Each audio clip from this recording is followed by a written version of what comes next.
Weekend na naman po. So, chill-chill na naman tayo. Magbawas muna tayo ng stress. Smile-smile lang tayo, tawa-tawa ng konti. Dahil nandito po ang ating part 2. Yung pong ginawa nating tawa muna tayo episode. At nagpapasalamat po ako sa inyong lahat na nanood ng episode kong yun. So, kailangan po natin magkaroon ng part 2 ng tawa muna tayo. So, for entertainment purpose lang po ang ating episode ngayon. Bawal po ang pikon. Ang pangbungad po nating balita, galing po ito sa SMNI News. Sabi nila, "To our dear followers, please be advised that this morning, February 20, 2025, YouTube disabled the accounts of SMNI's channel handlers, resulting in loss of access." Sabi tuloy ng ibang nag-comment, "It's about time." Dahil sa ngayon daw, yung SMNI ay wala nang inilabas kundi puro fake news. Totoo ba yun? Hindi kasi ako nanonood ng SMNI eh. Next, itong si Representative Jude Asidre. Hindi mo alam kung nang aasar o nang iinis. Dahil ito ang kanyang reaction nung nag-file ng petition si Sara Duterte na harangin yung kanyang impeachment. Sabi ni Representative Asidre, "Just months ago, she declared she welcomed the impeachment complaint. Now, she's pulling every trick in the book to stop it from moving forward. If she truly had nothing to hide, why the sudden fear? Her hypocrisy is staggering. She should be scared because the truth is closing in, and no amount of deception will save her from it." Kasi nga naman, di ba? Sinabi pa ni Sara Duterte na mas masakit pa daw ang maiwanan ng boyfriend o ng girlfriend kesa sa ma-impeach ng House of Representatives. Pero, nag-file naman siya ng petition para harangin ang kanyang impeachment. So ano na ngayon ang mas masakit? Ang iwanan ng kasintahan o ma-impeach ng House of Representatives? Pero nakakatawa pa nito, ayon sa kampo ni VP Sara, VP Duterte still willing to face charges despite Supreme Court petition. Oh, hindi ka pa ba naman papapangiti niyan? Una sabi niya, welcome ang impeachment, haharapin daw niya yan. Tapos biglang haharangin niya sa korte. Pero kahit na ginagawa nila lahat para maharang yung kanyang impeachment, handa naman siya at willing siyang harapin ang mga charges sa kanya. O bakit kailangan pang mag-file ng petition para harangin kung willing naman pala siyang harapin yung mga charges sa kanya? Sabi dito, Vice President Sara Duterte is still willing to face the charges against her despite her camp submitting a petition to the Supreme Court to block the impeachment effort against her. Yan po ang sabi ng isa sa kanyang legal counsel na handa pa rin harapin ni VP Sara ang kanyang mga kaso kahit na nag-file na sila. Di ba? Ano ba maiisipin ninyo? Handa ka naman palang harapin. Tulad ng una mong sinabi na welcome ang impeachment sa'yo. Ay bakit mo haharangin? Willing ka naman palang harapin. Hindi ba? Ay nako, buhay nga naman kapag ikaw nasusukol. Ibigay na natin kay VP Sara yan. Kasi nga, sa puntong ito, naka-panic mode na po ang Duterte camp. Sa bagay, lahat ng mga kaalyado ni Sara Duterte ay gagawin lahat para maprotektahan si Sara Duterte at maiwasan ang impeachment. And speaking of people who are loyal to Sara Duterte, magdadalawang isip katuloy dito kay Senate President Chis Escudero nung hinaharang niya ang impeachment trial ni Sara Duterte. Sabi tuloy sa kanya ni Attorney Howard Calleja ng Isang Bayan, tagalogin ko po yung sinabi ni Attorney. Ang tanong ko kay Chis ay ito, ikaw ay abogado at ang forthwith ay isang napakasimpleng English term. Kanino ka ba talaga loyal? Doon pa lang may bigat itong tanong ni Attorney Calleja. Totoo nga naman, Chis Escudero, kahit na hindi mo sinasabi sa taong bayan, napaghahalata ka na namin kung kanino ka loyal. Dahil sa ginawang pagharang ni Chis Escudero sa impeachment, sino po ba ang unang-unang nakinabang? Di si Sara Duterte. Susunod po na inyong kakalugdan. Ito pong tumatakbong senatorial na si Willie Revillame. Tandaan nyo, noong October 7, 2021, sabi niya, hindi ko po kailangang kumandidato. Hindi ko po kailangang manalo. Ang kailangan ko ay makasama kayo, referring sa kanyang audience. Ako po si Wilfredo Revillame. Nanunumpa sa inyo. Dito lang ako sa Wawawin para magsilbi sa inyo. Talon tayo ng July 8, 2024. Ano bang gusto ng mga nasa politika? They have the money and of course the power.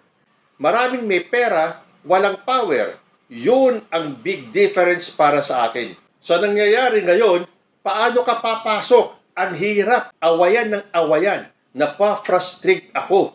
Fast forward ulit, October 8, 2024. Biglang nag-file ng COC si Willie Revillame ang nagsabing hindi siya tatakbo sa pagkasenador dahil hindi niya kailangan kumandidato, hindi niya kailangan manalo, pero pumapasok siya nang wala naman siyang alam. Dahil sabi niya, wala pa, meaning yung plataforma para sa Senado. Kasi hindi pa ako nananalo. Pag nanalo ako, doon ko na iisipin lahat yun. Ang iniisip ko muna, paano ako mananalo? Huwag mo muna ako tanungin ng mga gano'n. Panoorin nga po natin. Alam mo, yung bills na yan, The bills are hundreds ang of dami ng pages batas na long. ginawa eh. Nabago ba yung buhay na mahihirap? Pero yun po ang trabaho ng isang senador mas legislative Para talaga. saan? Para sa bansa? Ang dami ng ang batas na ginawa. Eh ano ba ang trabaho natin? Di ba dapat gumawa ng mabuti sa kapwa? Kaya ka nga public servant eh. Oh. But yeah, that's Senate's main role. Legislative chamber siya. Oh, but So it's ano your job gagawin ko? to- Kaya gagawa ka ng batas para sa mahirap. Kasi ang dami ng batas. Ilang batas naman nagawa na from the start ng mga senador. May nagagawa ba? Wala. So ano po ang solusyon doon? Kami bilang senador, ano po yung Hindi pa ipafile nga ako ninyo senador na bill? Hindi ko sakasakaling, kayo po ay Manelo. Ayun ang pag-uusapan. Huwag niyo ba ako madaliin? Sandali, kapapile ko lang eh. O nakita nyo na? Hindi yata alam ni Willie Revillame na ang pinapasok niya ay legislative, ang gumawa ng batas. Pero para sa kanya, public service daw, ang makatulong sa iba. Eh kahit naman hindi siya magsenador, nakakatulong na siya sa kanyang programa eh. Pero ganun po talaga. Kahit na sino na lang, pwedeng tumakbo sa Senado. Pero mag-isip-isip po tayo, choose wisely. Okay, sunod natin.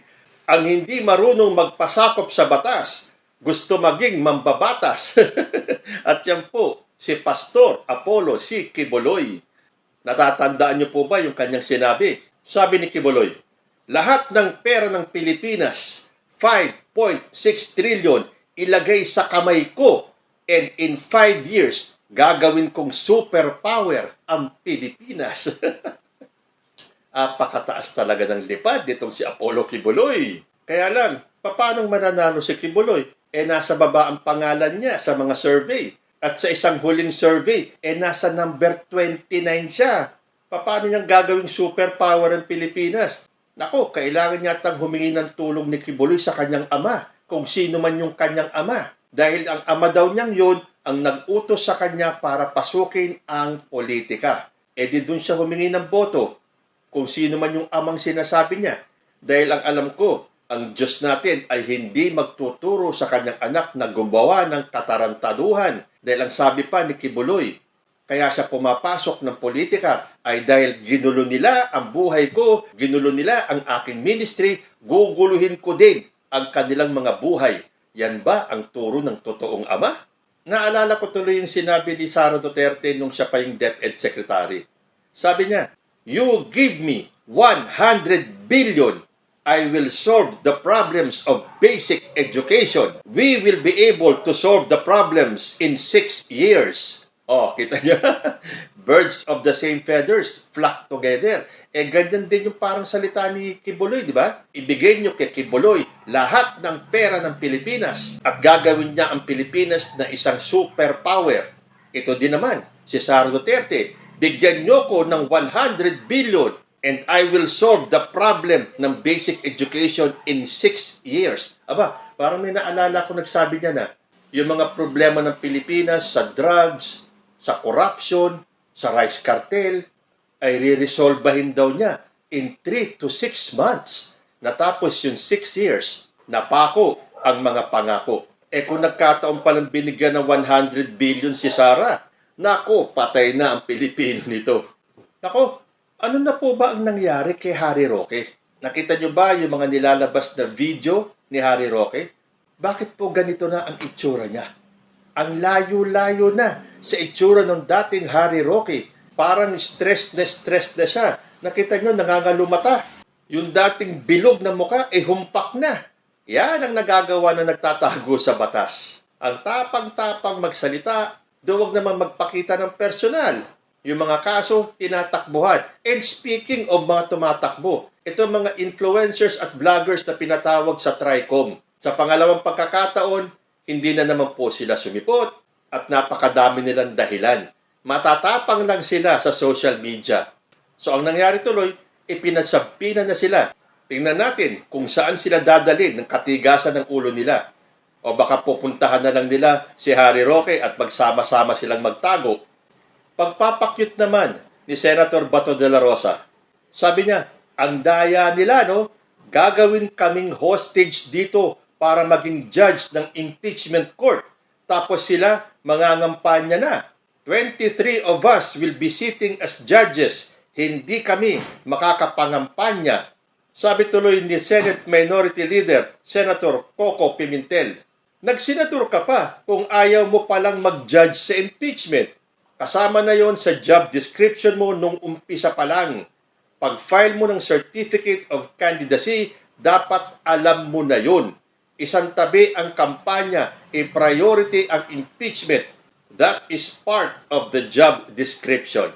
Basta pag bumuka ang bibig ni Bato, hindi mo alam kung matutuwa ka, matatawa ka, o maiinis ka. And speaking of Bato de la Rosa, ito po yung tungkol dun sa joke ni former President Duterte. Dun sa gagawin niya dun sa 15 senador na pasasabugin yata para makapasok lang ang kanyang mga manok at manalong senador. Sabi ni Bato, hanggang ngayon, di pa nyo kilala si Pangulong Duterte, no? Hanggang ngayon, ganun pa rin. Ganung statement, bigyan nyo ng weight. Klaro naman yun na biro. Sabi naman ng kasamahan ni Bato na tumatakbo ding senator, itong si Attorney Jimmy Bondoc, do you really think the former president mean it? Kapatay siya ng mga senador? That was our proclamation and very clear. It was a joke, even the way he said it. But again, I am not defending anyone. Very clearly, it was a joke. Okay, actually, alam po natin na joke yon. Because a barking dog does not bite. Alam po ng karamihan ng taong bayan na yan ay biro lang. Kaya lang, kung simpleng mga mamamayan ang magsalita niyan, tingnan natin kung di kayo ay hulihin kagad. Tandaan nyo yung teacher na nag-post sa social media na bibigyan niya ng certain amount ang kung sino man ang makakapagpatumba kay then President Rodrigo Duterte. Anong nangyari? Hindi ba hinanap agad at hinuli? Ang nangyayari kasi sa kampo ng mga DDS, gusto nilang i-normalize ang kriminalidad sa buhay ng mga Pilipino. Gusto nilang gawing tradisyon na ng mga Pilipino ang pagbanta, ang pagmumura. Nakita nyo ang mga kabataan ngayon? Parang naging normal na lang sa ating mga Pilipino ang magmura, ang magbanta, Ganun ba ang gusto ninyo? Pinapalakpakan nyo pa. Tuwang-tuwa pa kayo kapag nakakarinig kayo ng mga gantong mga statement ng mga Duterte. Paano ba naman hindi magiging normal sa ating mga Pilipino ang magmura, magbanta? Kung naririnig ba natin sa presidente ng Pilipinas, sa mga anak ng presidente na okay lang yan? Yan ang in-instill ng pamilya Duterte sa mga Pilipino. That it is okay. Magbanta kayo, magmura kayo, magbintang kayo, tapos after a few days, sabihin nyo, joke lang ang lahat ng yan. Joke lahat ito eh. Nung sinabi ni former president, tayin natin yung mga senador ngayon para mabakante. Kung makakay tayo ng mga 15 senador, pasok na tayong lahat. Palakpakan yung mga nakarinig sa kanya. Tuwan-tuwa talaga. Ano ang plano para patumbahin yung 15 senador? Pasasabugin daw. Tapos sasabihin lang ng mga tagapagtanggol, joke lang yan. Ito nga, si Sara Duterte, sabi niya, may kinausap na ako na tao Sinabi ko sa kanya, kapag patay mo si BBM, si Lisa Araneta at si Martin Romualdez, no joke, no joke. O ito sinabi, no joke ha. Pero recently sinabi niya, hindi ako nagbanta. Sila lang ang nag-isip niyan. O sabi pa ng kanyang kapatid na si Basti Duterte, pupulbusin natin ang Norte tulad ng ginawa ng tatay ko sa Marawi City. Ano yung pagpupulbos? Winipe out yung mga tao sa Marawi? Dahil natatandaan ko, sinabi ni Basti, na kapag sila ay nakabalik sa pwesto, pupulbusin natin ang Norte. Nako, magkakaroon ng ubusan ng lahi sa Norte pa. Saan? Sa lugar ni President Bongbong Marcos. Kita nyo na ang mindset ng pamilyang ito. Ito ba yung tinatawag na criminal minds? Pero ang gusto ng mensahe na ibigay sa mga Pilipino, it is just normal na mag-isip kayo ng masama sa kapwa ninyo. Pulbusin ninyo, ipapin ninyo, mura-murahin ninyo. Okay lang yan. Lahat yan joke. Ino-normalize natin yan sa Pilipinas.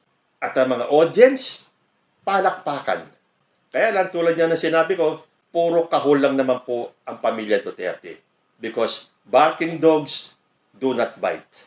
Sunod po natin, si Senator Robin Padilla. Pwede po bang may magpaliwanag kay Senator Padilla kung bakit meron gun ban kapag may eleksyon?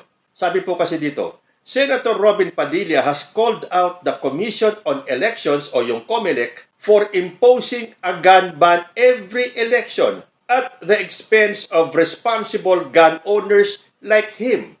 Sabi ni Padilla, bakit kapag eleksyon, bakit gun ban at pinahihirapan ang mga legal gun holder pero ang mga kriminal, sila ang may baril? Bakit lagi tayo apektado kapag ganun? Bakit nga ba may gun ban tuwing election period? Nako, please, pakipaliwanag po kay Senator Robin Padilla. Tapos, may pang-uuto pa itong si Robin Padilla.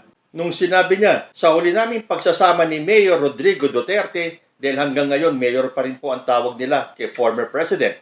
Napakaganda ng sinabi niya kay Pangulong Bongbong Marcos. Sabi daw ni dating Pangulo, hindi corrupt si Bongbong. Ako nga naman talaga si former president, talagang paiba-iba ng kanyang mga sinasabi. Bangag ang ating presidente. May drug addict tayong presidente. After a few days, nako, wala akong sinabing ganyan. Patayin nyo man ako na 1,000 beses, hindi ko sinabi yan. Tapos susunod, sasabihin na naman niya, noon, bangag si Bongbong, ngayon presidente na, bangag pa rin. Tapos after a few days, sasabihin niya, nako, wala akong sinabing ganyan. Baka patayin ko ni Bongbong. Tapos ngayon, ayun na naman, sa mga rally ng PDP laban, ano ang kanyang sinisigaw? Ganun pa rin. Hanggang ngayon, yung drug addict si President Bongbong Marcos, wala nang iba. Dirty politics talaga itong si Duterte. Tapos ngayon, sasabihin niya, hindi corrupt si Bongbong. Yan po ay ayon kay Robin Padilla. Ay nako, paano ba natin talagang paniniwalaan ito si dating Pangulong Rodrigo Duterte? And speaking of former president, ito panghuli na. Sometime in 2021, ito ang binitawang salita ni then President Rodrigo Duterte. Sabi niya, women are not fit to be president. Bakit ngayon? Atat na atat silang iupo si Sara Duterte. Gusto nilang ibagsak si Bongbong Marcos para pumalit si Sara Duterte. Hindi na nga sila makapaghintay ng 2028. Gusto nila forthwith, agad-agad, now na. Ibagsak si Bongbong Marcos para maiupo natin si Sara Duterte dahil kapag siya ang naging presidente, wala ng impeachment, wala na lahat ng asunto, wala na lahat ng kaso, burado na. Kaya nga sinasabing nasa panic mode na ang kampo ng mga Duterte. Hanggang dito na lang po muna tayo at sana nagustuhan nyo ang ating episode. Kayo ba ay natuwa, natawa, nainis? Whatever, lahat pong ito ay hindi joke. Bato-bato sa langit, ang tamaan, aray.